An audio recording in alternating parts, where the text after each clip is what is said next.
le ministre. La parole est à Madame Marianne Dubois. Merci, Monsieur le Président.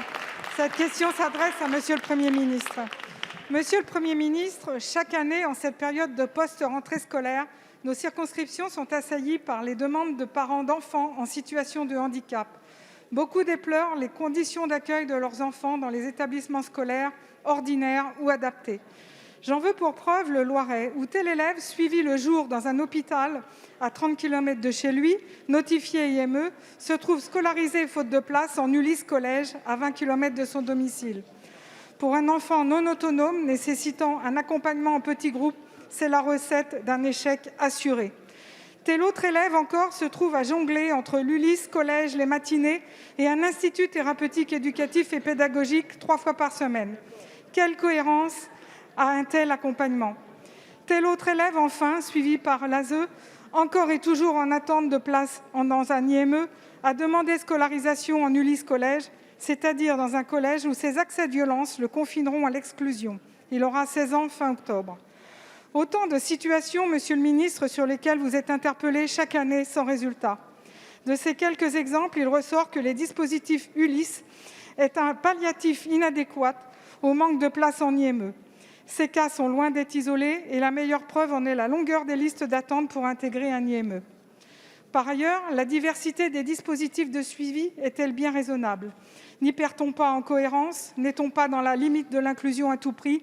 À la fin du compte, personne ne s'y retrouve, ni les parents, ni les enseignants, et surtout pas ces enfants que la situation sur-handicap. Ces conditions, en aucun cas, ne peuvent donner bonne conscience. Quels moyens, enfin, pour offrir un accompagnement de qualité à ces jeunes dans notre société? Je vous remercie. Merci, Madame la députée. La parole est à Madame Sophie Cluzel, secrétaire d'État chargée des personnes handicapées. Merci, Monsieur le Président, Mesdames et Messieurs les députés, Madame la députée Dubois. Nous sommes sur le service public de l'école inclusive avec des réponses les plus appropriées pour les enfants en situation de handicap. Nous travaillons avec les maisons départementales du handicap pour la juste évaluation des besoins. Alors bien sûr, parfois, ces enfants ont besoin de temps partagé entre l'école, le médico-social.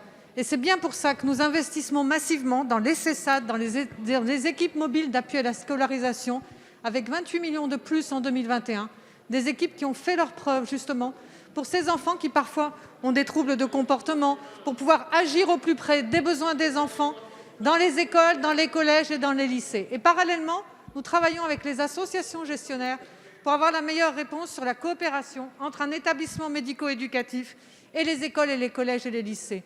Parce que oui, nous devons avoir une réponse la plus adaptée aux besoins. Oui, nous devons accompagner aussi tous les professionnels pour travailler ensemble. C'est bien tout l'enjeu de l'école publique, de grand service de l'école publique que nous travaillons avec le ministre de l'Éducation nationale. Plus de coopération, formation des enseignants pour qu'ils se sentent mieux outillés. Elle sera obligatoire à la rentrée. Travail avec les CESAD pour travailler dans l'école, les collèges et les lycées. C'est ce que nous demandent encore et encore les familles, les enseignants et les associations gestionnaires. Et je tiens à saluer l'engagement sur cette transformation. Je tiens à saluer l'engagement aussi des départements qui ont une bien meilleure réponse, plus rapide sur les besoins et sur le fait qu'ensemble nous allons y arriver. Ce n'est pas une opposition de système, c'est dans la coopération que nous arriverons, une coopération efficace pour répondre aux besoins des familles. Il en va de l'enjeu de la coopération avec le sanitaire, le médico-social et l'école de la République, et c'est comme ça qu'on travaille à améliorer les parcours. Merci. Madame la députée. Madame la ministre, je vous invite à venir voir tellement la situation est difficile et lourde à gérer par les enseignants. Merci.